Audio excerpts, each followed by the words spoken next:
Hello, everyone, and nice to have you again to a new session of Bware Labs webinars. My name is Radu Enoiu. I am a co-founder and head of product development at Bware Labs, mostly managing Blast, our decentralized API platform. And today we are going to discuss about the gap between the Web2 and Web3 worlds and how it can be easily bridged.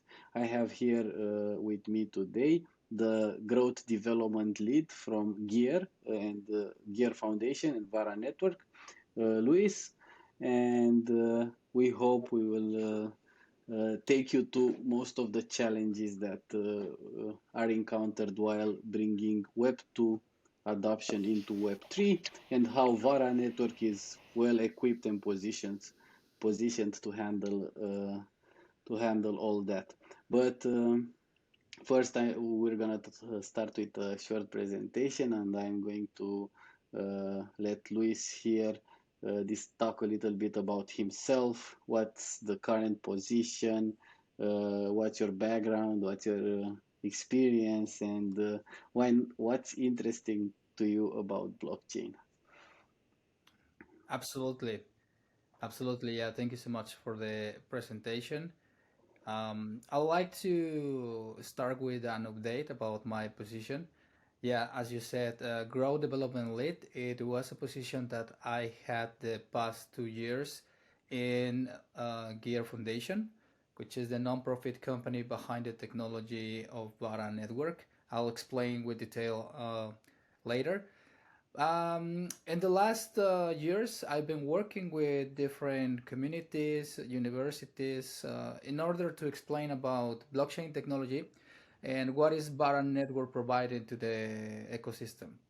Okay, so nowadays I am head of DevRel. So mainly I'm doing this in different spaces, different countries, working with the communities, working with other universities in different places. So it's really amazing and it's really interesting to me this change because now all the experience that we have in the last 2 years, we will use it to make it better in other countries.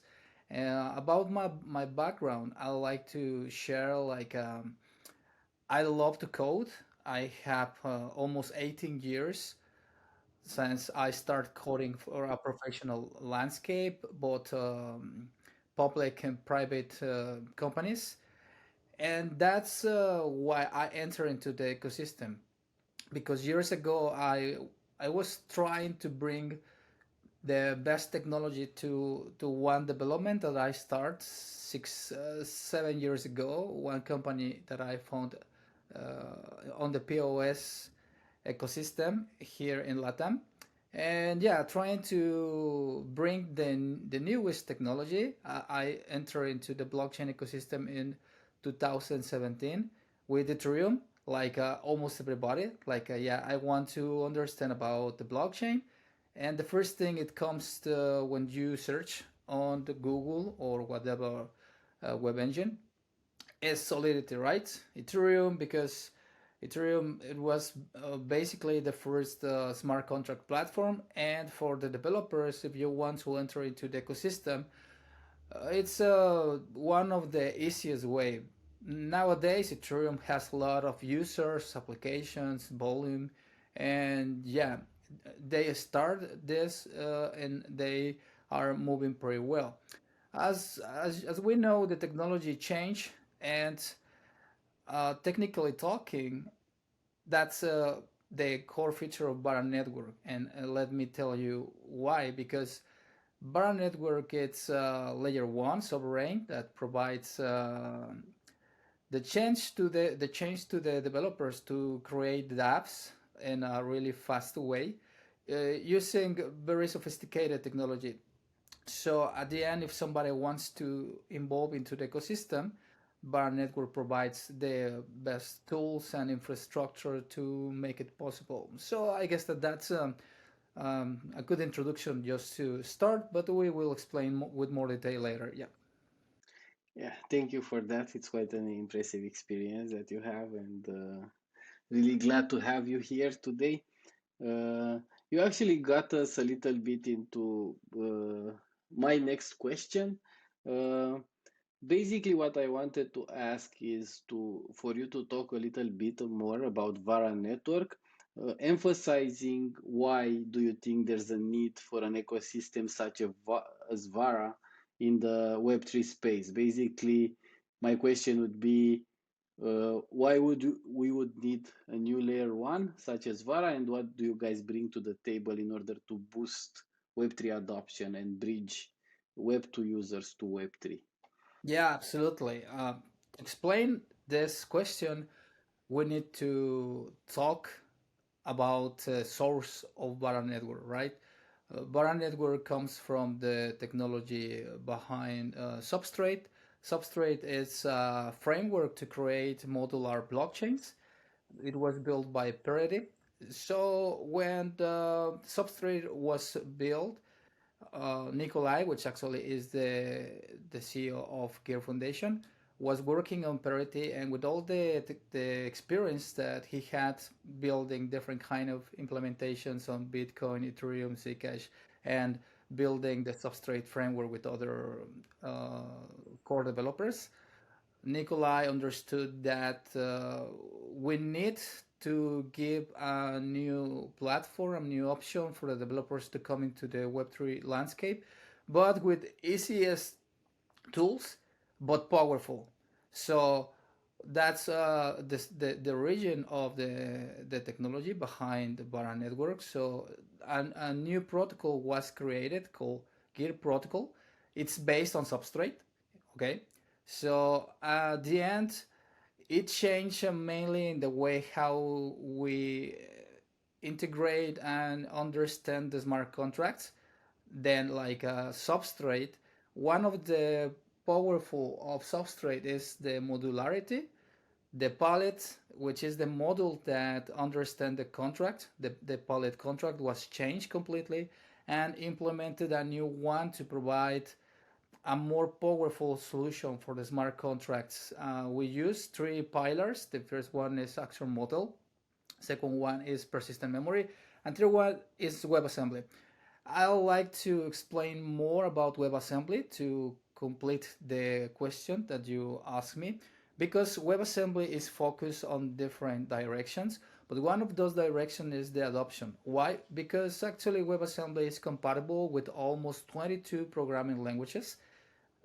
So if one developer wants to enter into the ecosystem, as we are compatible with WebAssembly, then they will be able to enter into the ecosystem with the programming language they already know. So it's a different story, as I told you, like a lot of years ago when I started to understand about the blockchain ecosystem, and I knew I need to learn a new programming language, right?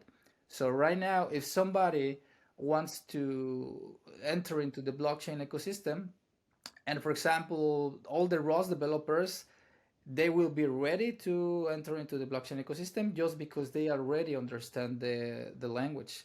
And Basically, what you're saying, just to make it clear for the people watching, is that on Vara you can build decentralized application using any WebAssembly compatible language, and you don't need to basically use Rust or Solidity or anything but anything that is WebAssembly compatible. Yeah, actually, we support Rust and assembly script, and we are working to bring more programming languages to the platform. So yeah, the final idea is that any developer which already use one of these programming languages, they will be able to come and build Web3 applications. Yeah.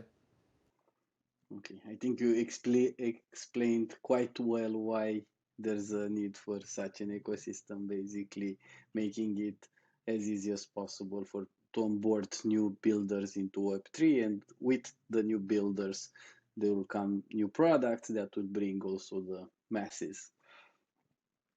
Yeah, and yeah, we all know that this is one of the primary challenges of Web3. to onboard sufficient users? Because right now we have a lot of users in Web3, but it's mostly degens, right? You have people that are here for trading, people who like the Web3 product, but you don't have access to the I don't know, the normal people that uh, are not early adopters and are not Web3 enthusiasts. So that's where we have to be. Yeah, and let me complement this with numbers because actually it's really interesting how much people is involved right now and developers, of course, because if we understand that the users will enter when they have applications that they can use, but we don't have enough applications for those users, then we need more developers, then we need more developers into the ecosystem, right? And one that is one of the key features in Vara Network because actually, as we speak, there are like a 32 million developers around the globe using any programming language you know. Okay, all the programming languages. If we have all the developers together, it will give 32 million. The developers into the Web3 ecosystem is 25, 30,000 developers. So if you compare, it's nothing. We need to have more developers in order to create more sophisticated applications. And if we join all the developers that builds on a WebAssembly programming language compatible, we will have 20 million. So that's one of the focus to bring developers that use this technology. And after, yeah, of course, work with more sophisticated solutions, but provide this infrastructure for them to come. That sounds like a hell of a mission, and I mean, I'm a big fan of I don't know, standardization in a way and making it as accessible as possible for people to build. I think that's bringing builders automatically attracts users as well. Uh, but let's talk a little bit about that. I'm curious. I'm always asking people this because it's I saw different opinions in different parts of the world. Uh, what would be the areas that you feel would be best suited to bring people? Like, do you think it would be trying to revolutionize traditional finance and banks and replace banks actually? Or do you think we should focus more on consumer products such as games or social fi or this type of applications? What do you think would have a bigger chance of bringing mass adoption to Web3? Okay, that's an interesting question because I always start before to say that it's DeFi or gamify or any other category on the blockchain ecosystem. I'm pretty sure that it makes sense to start with education. So that's one key feature also on Vara Network because we're working really near with universities and communities to provide enough information to educate about the blockchain. Um, you and I, we are speaking about this because we understand what is and what is trying to solve, and we are in the landscape, right? But a lot of people wants to enter into the ecosystem and they don't know what is, and obviously they don't know how to build or how to interact with this technology. So that is to start. And also, yeah, when we have enough people here just to be part of the ecosystem, we need to focus on different categories. Like this technology is really huge.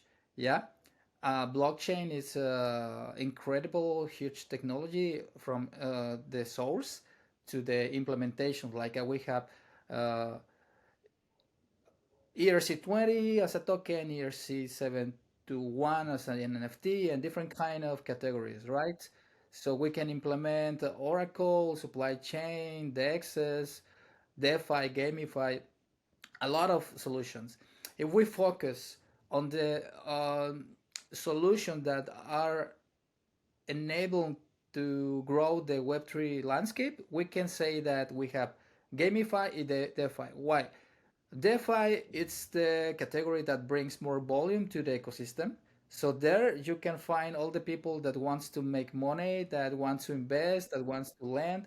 Yeah, so it's an important part. And yeah, Vara Network, it provides an infrastructure for all the developers that wants to build a DeFi solution.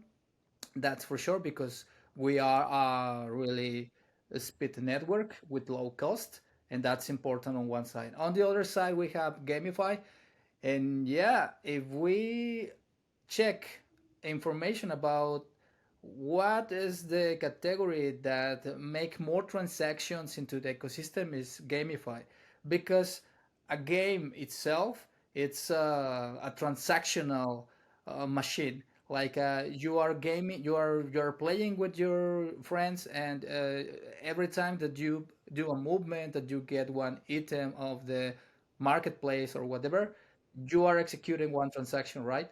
So yeah, the gamify is an escape that we have a lot of transaction, and that's important for the blockchain ecosystem. Yeah, absolutely.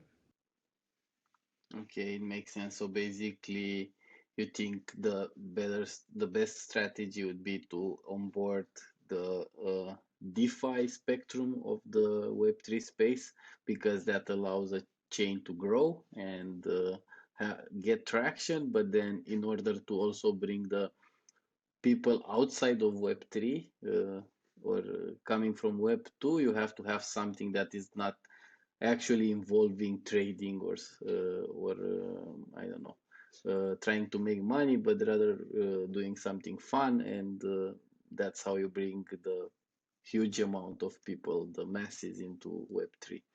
That's I think it makes sense from a strategic standpoint. I think I think you're right.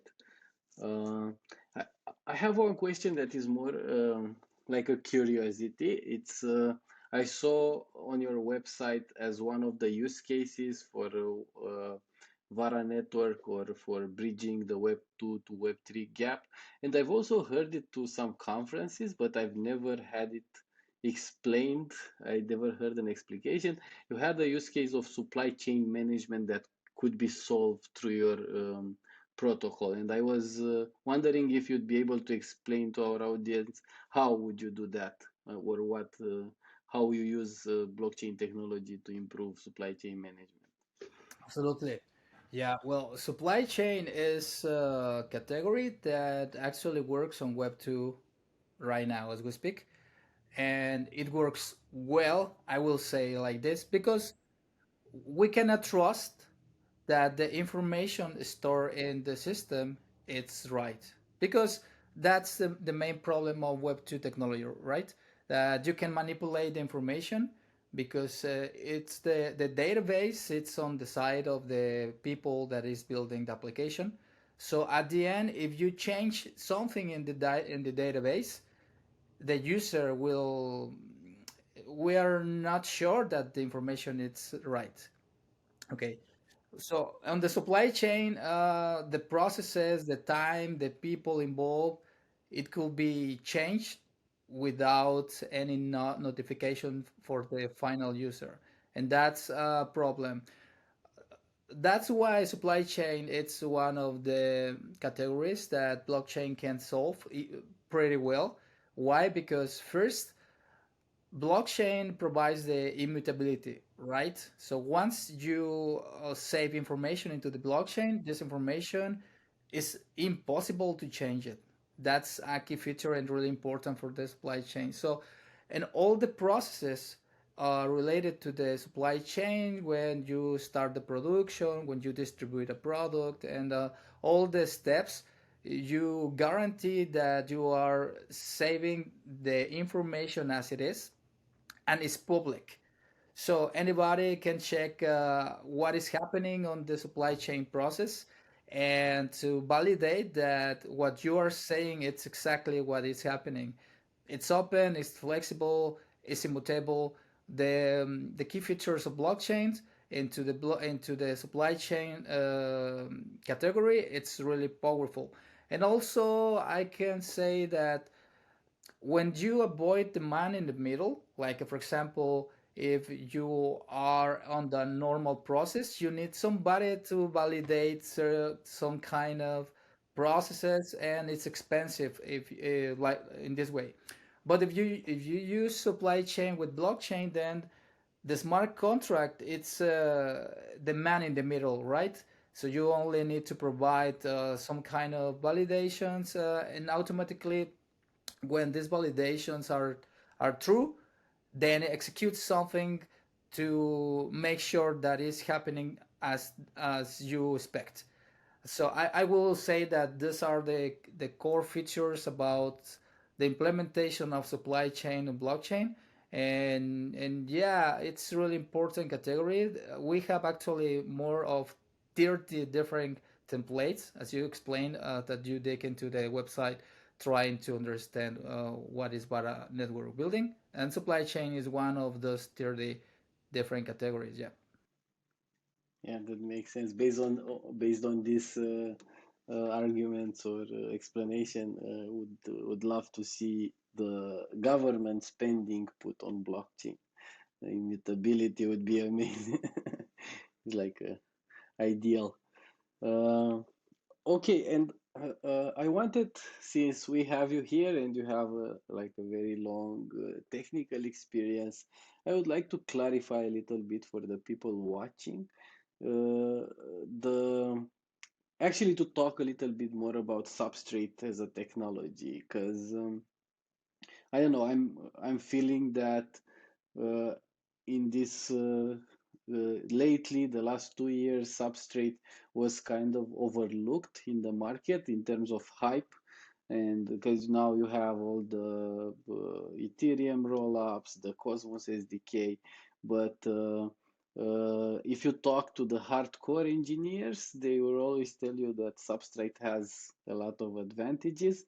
I would like for you to explain some of those and uh, basically clarify a little bit why to use. I would like to share something related to this question because also when I start learning about blockchain, I start with Solidity, and I start reading about creating a blockchain from scratch, right? And creating a blockchain from scratch is really difficult because you need to learn a lot of things, even though that you have experience on the technical side. You need to be expert on cryptography, mathematics, financial, and different stuff to create one blockchain. Okay, and I read in that moment different kind of implementations to achieve this, like the Cosmos SDK, the Substrate framework, and other technologies. At the end, Substrate it's providing really huge and interesting technology. I will mention somebody in the process of this, Gavin Wood, because as we know, Gavin Wood was part of Ethereum. On one moment, it was the CTO, and uh, basically Gavin Wood it was the person behind Solidity. So when we change his mind to create something more sophisticated, a new blockchain, he starts building Substrate. Okay, so if I explain that the one of the people more emblematic into the Web3 ecosystem changed the technology, instead of using Solidity, using ROS, instead of using EVM, using WebAssembly, then it makes sense that this technology it's really huge, it's really good. Okay, in this process, Nikolai Wolf was working also in the implementation of Substrate, and Nikolai understood with also his experience that it was a way to make it better. That is Vara Network. I will say that it's the evolution of the technology on the smart contract side.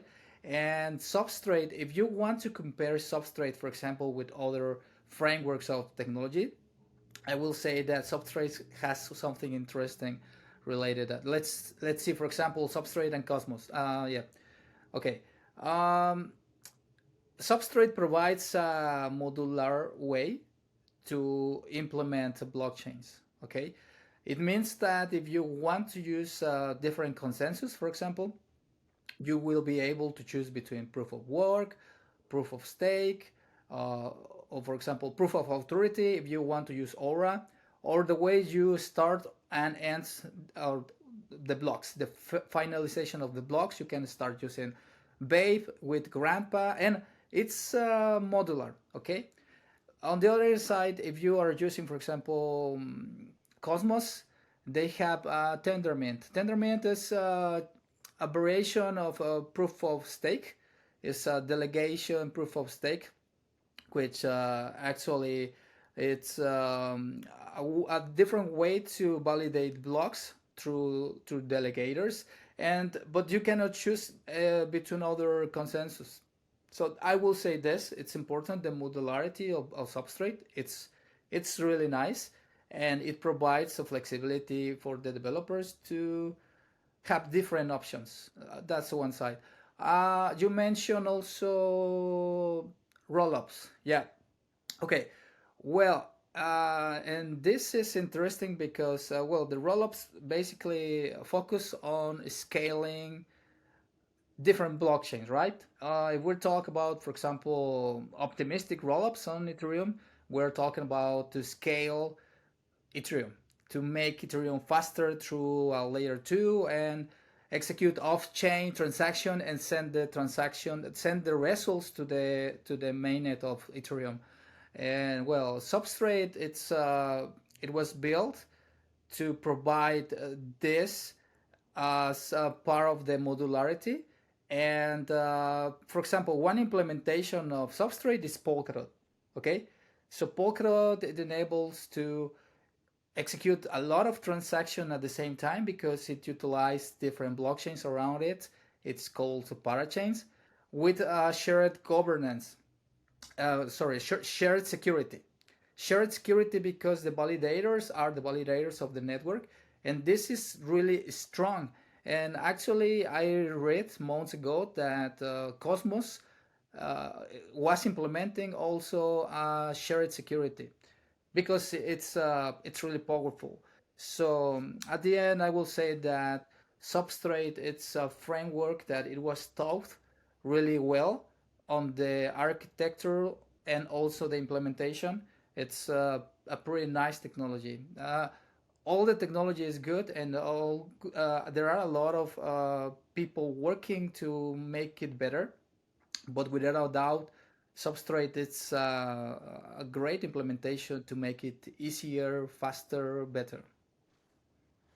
That makes total sense. Thanks for the clarification. It was like a very broad overview that you presented. I also learned something here. Uh, okay, so now I think after this more technical question, I would like to go into like a somewhat lighter one. Uh, I was curious that given the current traction and overall positive sentiment of the market right now, what are you most excited about, like in the near future, in the medium future, long future? Oh, it's interesting talking about blockchain because the speed of the development in blockchain is really crazy. As we speak, every year we have one big feature that makes blockchain better or that makes blockchain the best solution to implement different kind of elements. For example, right now as we speak, there is something that it's pretty important to have and implement, which actually is the ZK, the zero knowledge proofs. And yeah, we have one part on Vara Network that used zero knowledge proof with machine learning to validate all the transaction off chain and also send the information to the smart contract into the blockchain. And this kind of implementations, without a doubt, are really um, key feature in the whole blockchain ecosystem, right? So we are focused on that. Also, I cannot say a lot because we are working on different solutions related to zero knowledge. We have this module, the zero knowledge with machine learning, is public. So everybody that wants to know more about this or even implement it, you can download the component and use it. But also, we're working on this side to bring the high load computing into the blockchain ecosystem. But just to say something, I will mention just this. When the solution will be complete and we have it ready for the public, I will let you know through our social media. So yeah, just stay tuned. I just want to share this because sometimes I'm really passionate about what we're building, but we cannot say a lot. Yeah, I love having alphas on the webinars. So Sometimes it's really easy to say it, but yeah, we need to wait a little bit, and we'll know more detail about this in the future. and now, since I'm out of questions for this session, I'd like to ask if you have any things that you want to tell our viewers about Vara and why should they be excited about the project before we conclude our session for today. Yeah. Well, um, I feel really proud to be part of this revolution of the technology. I mentioned, for example, Nikolai Bov, who started this on the technology side, but also the community is incredible. Now, as we speak, we have a lot of community on different countries that understand the roots of Vara Network and that they are helping to bring more people into the Web3 ecosystem. Because, as I mentioned, also one of the key features of Vara Network is the educational side, and we work a lot with universities, communities, developers, and it's pretty amazing to see that a lot of people around the globe share these values and they want to bring more people to this technology because of the technology. Yeah, because when we hear about the blockchain, some people say like, yeah, I am because of technology, but to be honest, they want to gain money only, and it's a part of the ecosystem, right? We cannot say that that's a bad thing. We all want to gain money, of course, but there are people that wants to share information and wants to educate, just to provide a better options for the people to have a better life. That's something to start. And also, I invite all the people to learn more about Vara Network. You can enter into the official website vara.network, and if you want to read more about the non-profit company that support this technology, is Gear Foundation. So the website is gear.foundation, and there you can learn a lot about blockchain, about concepts, about technology, and also what Vara Network is doing into the landscape. Actually, we have an ambassadors program for all the people who wants to join to Vara Network as an ambassador, executing different tasks like a technical task, translation, all different elements that you can help. If you want to build a nice application, a disruptive application with the latest and good technology that Vara Network provides, you also are able to get a grant for this. So I invite all the developers to join and provide this cool application, and we can help you in all the steps. We provide technical support and we provide different kind of trainings. So it's really nice. If you want to build with on top of Vara Network, please come and join us, and you will be really happy to use this interesting and powerful technology. Well, thank you, sir, for joining. It was a very pleasant conversation, and we were really happy to have you here. So, yeah, keep up the good work, and let's work together for a mainstream adoption of Web3. Thank Thank you. you so much. Thank you so much for the time. Thanks so much for everything, Radu. And I hope that we see you soon.